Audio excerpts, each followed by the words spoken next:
Hey everybody, Ghost Hunter Dan. This is vlog number 22. And the reason I'm doing this vlog today is because I want to thank all my subscribers at YouTube. I now have 150 subscribers. I never thought anybody'd really want to watch what I'm doing anyway.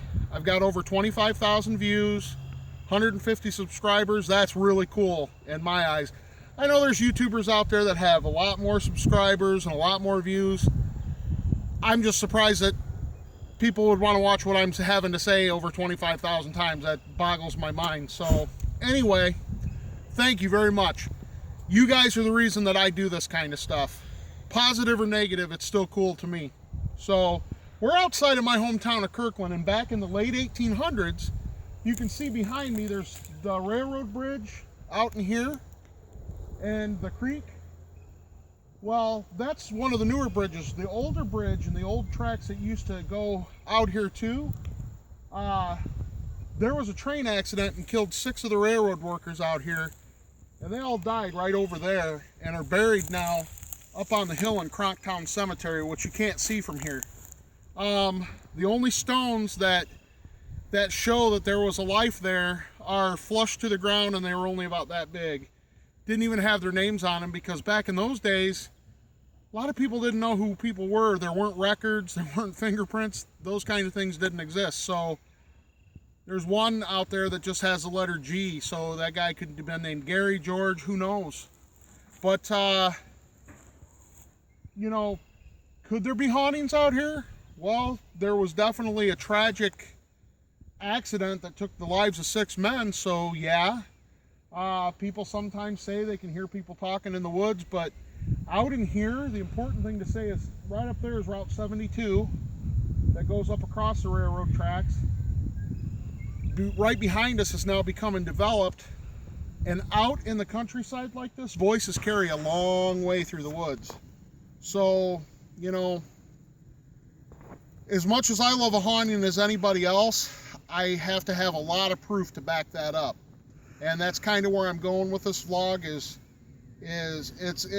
all these hauntings and everything, it's all fine and dandy, but make sure that you research where you're going to be, such as, you know, you drive through here, you walk through here, and nobody knows that happened back in the 1800s, but it did. So research your sites, and then collect as much evidence as you can, you know, EVPs, video, pictures. Revisit those sites about 4 or 5 times. Get all that stuff together into one collection, look it over, and then make scientific judgments on your own. It's always good to believe, and it's always good to go by feelings you get. You know, use your fight or flight sense. If you go somewhere and you feel like you need to get the hell out of there, you should probably get the hell out of there. That's your mind's eye or your sixth sense, whatever you want to call it, telling you you need to get the hell out of here. So don't stay and be the brave guy. Look at the rest of the team and go, not today, guys, we got to get out of here. That doesn't mean never return. It just means that day you must not be equipped to deal with what's ever there. Don't do it, whether it be good or bad. And just remember, negativity sometimes happens to us, and that spirit or ghost's intention is not a negative thing. It's just the actions it's trying to carry out to let you know it's there becomes negative.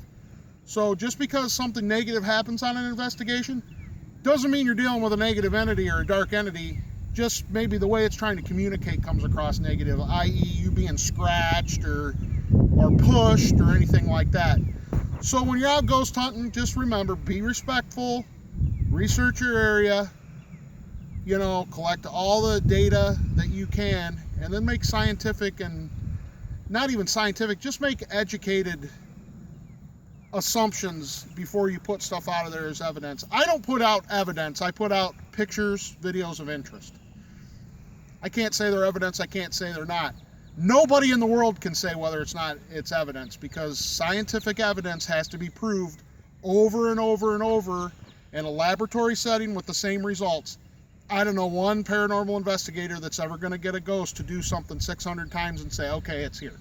So anyhow, to my YouTube subscribers and everybody who follows me on Facebook and Twitter, from the bottom of my heart, thank you. Thank you from me, from Larry, from Julie, from Dave. Gary, Patty, and Steve. My daughter, who's behind the camera a lot of times, she's not formally on the team, but she's as much of a team player as anybody else. So I'm Ghost Hunter Dan, and I will see you guys in the next video.